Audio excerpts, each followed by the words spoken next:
Now this engraving has so much detail. I was so impressed with it and completely blown away. Super, super cool engraving.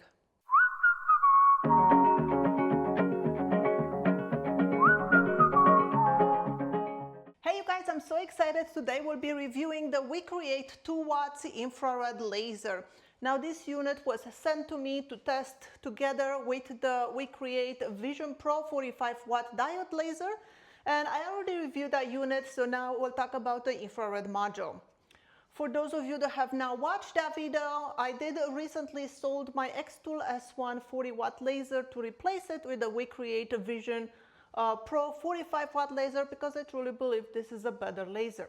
Now this is the way the unit looks. It pretty much mimics the diode laser module, and to install it, it's super easy. It does take about 5 to 10 minutes because you do have to remove 8 screws and the air assist, and then of course you have to put them all back when you put the infrared laser on.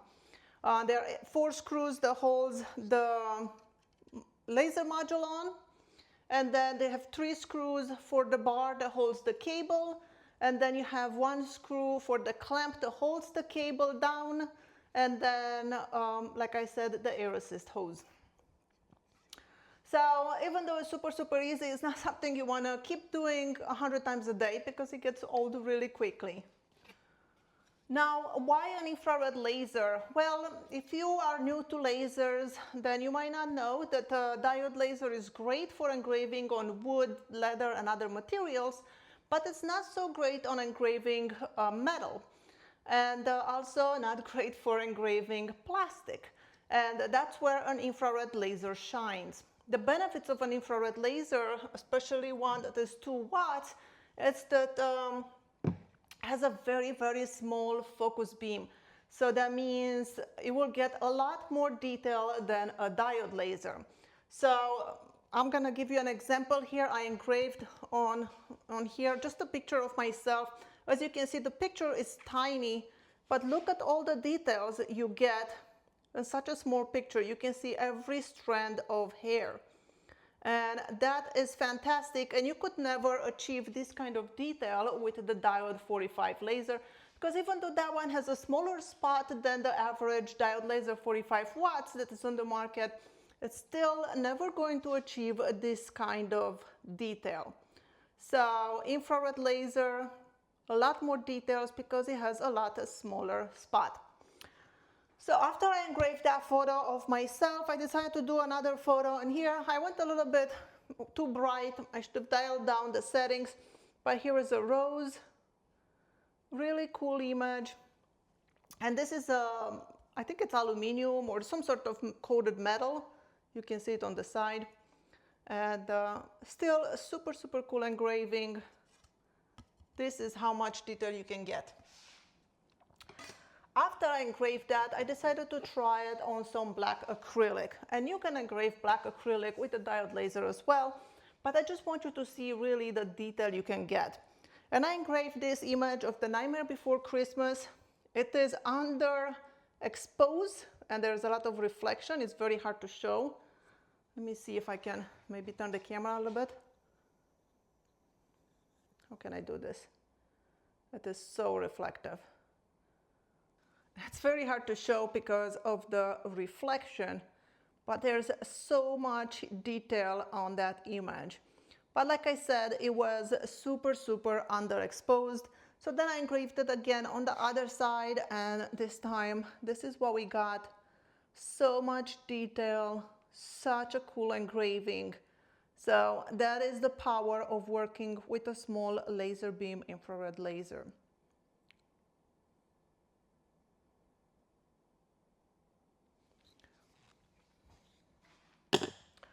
Now, after I did that engraving, I just quickly tested on one of these aluminum business cards, put my signature in there, absolutely zero problem.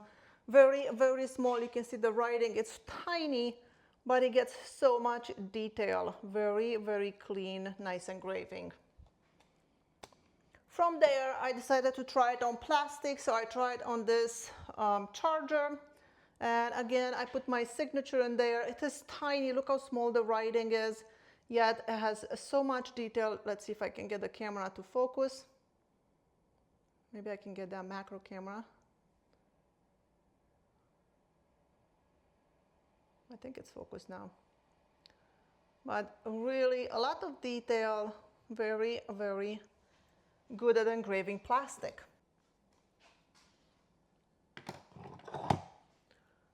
I also engraved on this charger here, really, really nice. As you can see, super tiny engraving, but very detailed. It did a fantastic job. I engraved on the back of this case, very small engraving again, my signature, but very clear, very, very nice engraving. I engraved the slate coaster.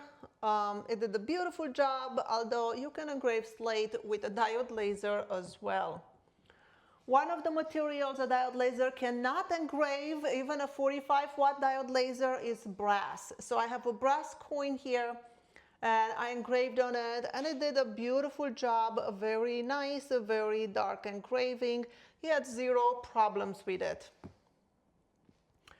The next thing I engraved was stainless steel, and I just did this tiny coin. I put my logo on it, and it did a fantastic job. Super, super nice, clean, dark engraving. Now, the reason why the framing is off on this engraving, you can see it's definitely not in the center, even though when I did frame it on the software, I put it in the center. It's because I've been having a little problem with my machine, and I think no review, it's honest if you don't talk about the things that went wrong. And for me, I had this machine out for a while. I've been using it a lot, and one of the best things about this machine is the camera. The camera is super accurate. At least my camera was right out of the box. I didn't even have to calibrate it. Well, once I changed my diode module into this infrared module, my camera, something happened in there, and it was completely off. It was off by about a ½ inch. So in order to fix it, I had to put the diode module back on, because you need to put the 4 pieces of wood in the corners to calibrate the camera. And I did, and then I checked it, and the camera was working perfect. Then I switched back to the infrared because I was still testing materials, and it worked great for a couple of jobs, and then it started to drift again. I moved it back to the diode laser and recalibrated. It was working. Switched back to the infrared, worked for a couple of jobs, and started to drift again. Now, I do not believe this is a big issue. I believe this is more of my machine issue, because I did contact a few people that received these machines for review, and they have told me they've never encountered this problem. Their machines are working great, and their cameras are working great. In fact, camera is one of the things that they like the most about this machine. And I can tell you, calibrating the camera is definitely the easiest out of all the machines I've ever tested. When it comes to calibration, it works fantastic. Now, I did just switch this morning the infrared back for the diode laser on my machine, because that's what I use. I use a diode laser on that machine. And I never use an infrared because I do have some fiber lasers and galvo styles and a UV laser. And if I have to engrave on metal or plastic, I'll use one of those. So I will never be using this. And so I just switched this morning back to the diode, and I have not tested, so I don't know if the camera is still going to act up or not. I will keep you guys updated. If the camera will drift and not stay true, I will have to probably sell the laser and go back and buy an X-Tool S1 and go back to that. But I'll keep you updated. We'll see how it goes. I also tried to engrave on some pens. It was not the best results, and that is because my, it's hard to see because it's very faint, like a yellow color, but that is because my camera was not working right, and the focus was never where I put it in the very top of the pen. It was kind of going into the side, and you can see that because when you do the take focus, the red dot, instead of being on the very top of the pen, it will just be on the side. So all in all, the infrared module, it is a great module. It works great. Who is it for? Well, there was probably 3 reasons why you would want an infrared. One, if you already have a WeCreat laser and you do not want to buy something completely different and use different software, and you find yourself working with plastics and metal that you need to engrave, then this is very, very handy.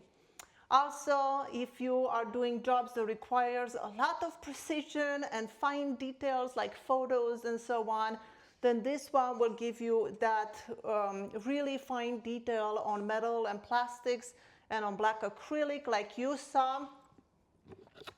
So this is something that you cannot achieve with the diode laser, but the infrared, it is super, super good at give you extra detail because of that really, really small laser focus beam. So that's pretty much my impression of the infrared, the 2 watts laser for the WeCreat Vision Pro. I hope this was helpful to you and you learned something new. Thank you so much for watching. My name is Skylar Ewing and I'll see you in my next video.